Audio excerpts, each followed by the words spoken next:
nós estamos discutindo sobre o tema que é a gula e a fome. Temos dois tipos de fome: a fome do corpo, que é para manter o corpo vivo neste mundo, e temos a fome da alma. Então a fome é um sentido básico, tanto do corpo quanto da alma. A fome da alma mantém o homem vivo para a eternidade. Jesus diz: não só de pão vive o homem, mas de toda a palavra que sai da boca de Deus. Então o corpo do homem vive do pão da carne, e nós temos o pão do Espírito, que é a palavra que vem da boca de Deus. Então a verdade é o sustento da nossa alma. Então aquilo que sai da boca de Deus é o que nos nutre.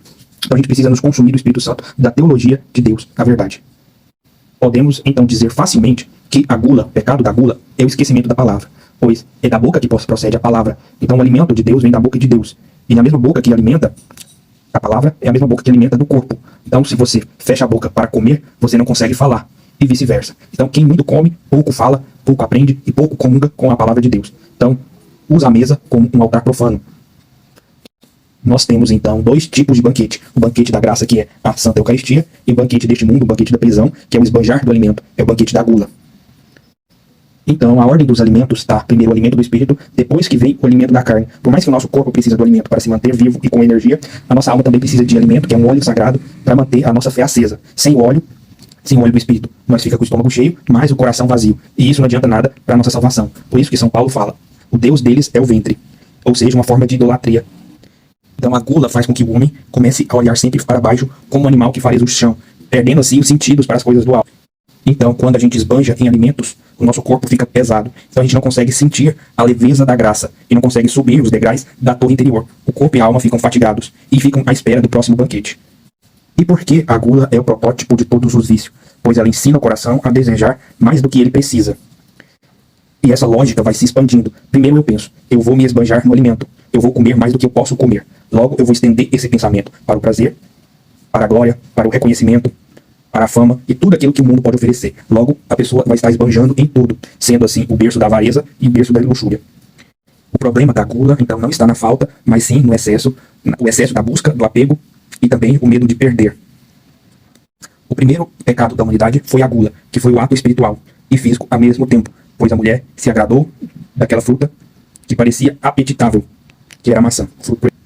Então a primeira tentação foi o ato do ser humano querer se alimentar sem a presença de Deus. Então antes a gente tinha comunhão, Deus descia para o jardim e se alimentava com os homens. Então o ser humano quis satisfazer a sua vontade, ferindo a obediência a Deus. O nosso ato de comer aqui neste mundo é um ato de carência. Já o ato de comer de Adão e Eva, no princípio, na inocência, é um ato de gratidão. Sempre que Adão e Eva comiam do paraíso, sendo uma das frutas permitidas, não sendo a fruta proibida, eles exerciam um sacramento de comunhão com Deus, pois eles estavam comendo e obedecendo ao mesmo tempo. E o alimento tornou-se um meio de se esquecer de Deus, um meio de separação. Então a primeira tentação foi do ser humano querer comer aquilo que ele quer, tomar posse e devorar o alimento que ele gosta. Essa analogia é bem interessante porque fala que antes da queda o homem comia como uma forma de receber um dom, mas depois da queda o homem, quando ia comer, era como se estivesse olhando para um troféu, uma conquista, uma posse, uma propriedade, uma vitória pessoal. Agora nós vamos falar do efeito da gula relacionado com o embotamento do espírito e da alma, que prende o ser humano nos estados mais primitivos, onde o ser humano tem que fazer a digestão física, tem que buscar o conforto, tem que buscar a rotina e o prazer através dos alimentos. Então o corpo precisa se encher, se expandir, ao mesmo tempo que a alma precisa murchar e perder o sentido. Então a gente fica preso nos sentidos do corpo, do nosso ventre, onde estão nossas entranhas. Por isso é que disse que da gula nasce a assídia, ou os desânimos das coisas divinas. Por isso o demônio do meio-dia vem na hora do almoço, porque o homem vai perder o gosto da oração, vai perder a leveza da vigilância e das virtudes do espírito. Então, no momento da gula, o ser humano fica mais exposto espiritualmente, porque a vigília se cai. Por isso que Jesus fez o jejum de 40 dias sem comer, para ganhar força na alma. Já que falamos tanto da gula, precisamos agora citar que existe um remédio básico, que é a temperança, que é, antes de comer, você ter um tempero na sua alma, capaz de filtrar o tanto que se deve comer para se satisfazer, e o modo de comer também. Além disso, a gente tem a prática do jejum, que não é uma negação do alimento, é uma abstinência pessoal com o intuito de reeducar o seu desejo pela carne, pelo alimento, colocando o alimento físico submisso ao alimento espiritual, colocando ordem nas coisas, para mostrar para o homem que primeiro ele deve focar no espírito e não na carne. O homem não se define pelo que come, mas pelo que ama. Mas aquele homem que come muito mostra que ele ama mais o alimento, ou principalmente o alimento. As pessoas apegadas com a carne, elas se alimentam, se farturam para sentir-se vivo, para ter um sentido aqui nessa vida. Já os santos, eles vão jejuar para mostrar para si mesmos que eles vivem através de Deus, que é Deus que os nutre. A mesma alma que se farta no pão, ela entra no estado de ilusão em que pode conseguir os prazeres fáceis e que o excesso de conforto pode lhe preencher. E ele adormece mais fácil nos lugares escuros deste mundo, nas galerias, nos lugares de pecado, nos ambientes de pecado.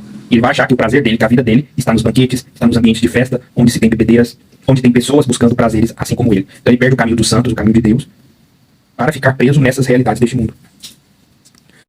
A temperança faz o homem buscar o fruto da palavra, o alimento que vem da palavra de Deus, em satisfazer a sua alma e não seu corpo. Para concluir, devemos saber que o homem precisa dominar o apetite do corpo para poder dominar o apetite da alma. Sem dominar o corpo, não vai dominar a alma. Por isso, o jejum é uma das principais lições para se vencer este pecado e também para vencer o demônio, pois foi através do jejum que Cristo deu força para vencer o demônio. Logo, o combate à fome neste mundo é a principal forma de ganhar força espiritual no combate e na vitória em Cristo.